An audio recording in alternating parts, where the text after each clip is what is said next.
Mia, hindi pa ba umuusad ang mga panukalang batas na ito sa Kongreso? Magandang tanghali sa iyo, Ella. Ayon nga sa nakausap na pinatawan ng Senior Citizens Group, pending pa rin sa Kongreso ang mga panukalang batas na ito, kaya nga nananawagan sila sa mga liderato ng Kamara at Senado na aksyonan na ang mga proposed measure na ito bago pa matapos ang 19th Congress.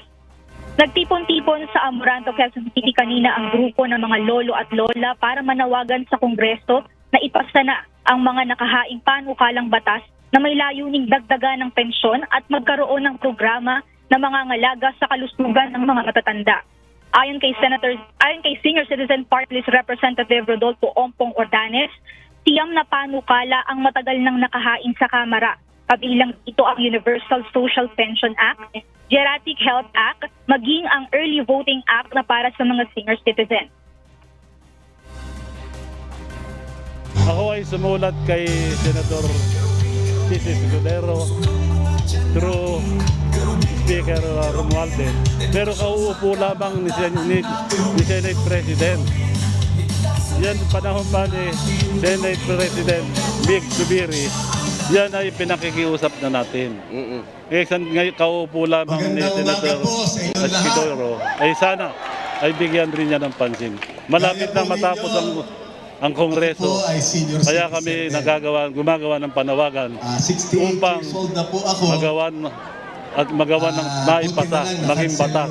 Dahil ang ating mga senior citizens ay matagal nang nag-aantay, lalong-lalo na dito sa Universal Pension Act.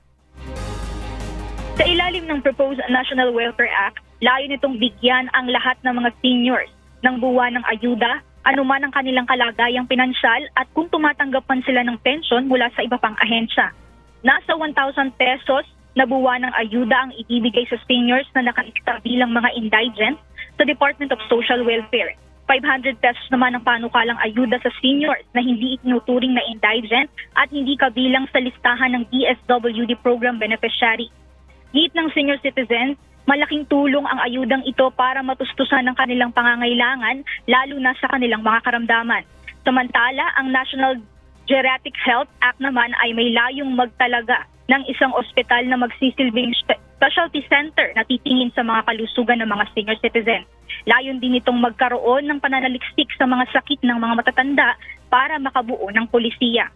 Apila ng grupo ng senior citizens, maipasa na sana ang mga panukalang ito bago pa magsara ang 19th Congress dahil kung hindi ito maaaprubahan ay tiyak na magbabalik sila muli sa proseso ng panukalang ito.